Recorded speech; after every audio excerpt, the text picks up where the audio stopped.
All right, today we're tackling a skill that honestly might be more important for your success than pure brain power. We're talking about emotional intelligence. And just so we're clear, this isn't just about being nice. It's about being smart with your emotions. So let's just jump right in. For the longest time, we've been told that a high IQ is pretty much the golden ticket to success. But what if that's only half the picture? What if there's this other kind of intelligence that really determines how we handle, well, everything? Our careers, our relationships, our whole lives. So, I want to start with a really big question. In a world that is always changing, what's the actual key to not just getting by, but really thriving? Is it what you know from books, or is it how you handle yourself and how you handle other people? Okay, so here are the two sides of the coin. You've got IQ, right? Your raw intellect, your ability to learn things. It's powerful for sure, but a lot of people see it as something that's pretty much set. But then you have emotional intelligence, EI. That's your ability to get a handle on your emotions. And here's the game changer. EI is a skill. And you know what that means? Like any skill, you can actually get better at it with practice. So, let's get into why EI is basically a professional superpower. We're going to break down what it is, why it matters, and then I'll give you a couple of simple but really powerful exercises you can start doing, like today. Let's kick things off with resilience. You know, we tend to think that bouncing back from a setback is just something you're born with. You either have it or you don't. But the research, it shows that's just not true. Resilience, which is a huge part of emotional intelligence, is something that can absolutely be learned and strengthened over time. And trust me, building that resilience really pays off.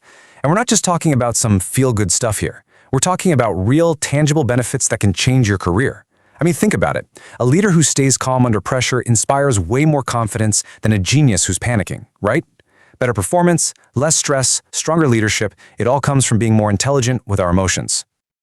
Okay, so we know why EI is so important. But what is it really?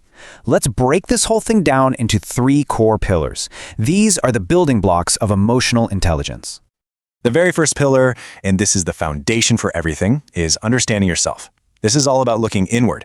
It's having the guts to be honest about your own feelings, to know what you're good at, and maybe more importantly, to know where your blind spots are.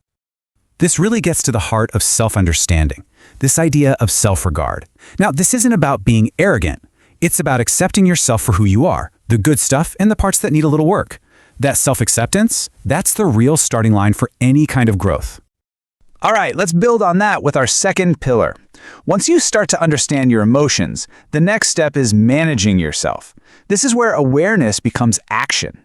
It's about taking that pause before you react, guiding your emotions instead of letting them run the show, and, crucially, staying flexible when things go sideways. Man, this quote just nails it. The world is always shifting, and people who can't adapt get left in the dust. Emotionally intelligent people don't waste energy fighting about how things should be. They roll with it, they adapt, and that flexibility is a huge, huge advantage. So our final pillar takes everything we've learned about ourselves and it points it outward. Connecting with others is all about social awareness. It's having the empathy to really tune in to what other people are feeling and the skills to build solid relationships based on that understanding. Just think about that for a second. Real empathy isn't just feeling bad for someone. It's the skill of being able to accurately guess what's really going on inside their head and their heart. That right there, that's the deepest level of connection, and it's what makes for incredible leaders, teammates, and friends. Okay, so knowing the theory is one thing, but emotional intelligence isn't something you just study for a test. It's a practical skill. It's built by doing. So let's get our hands dirty with your first EI workout.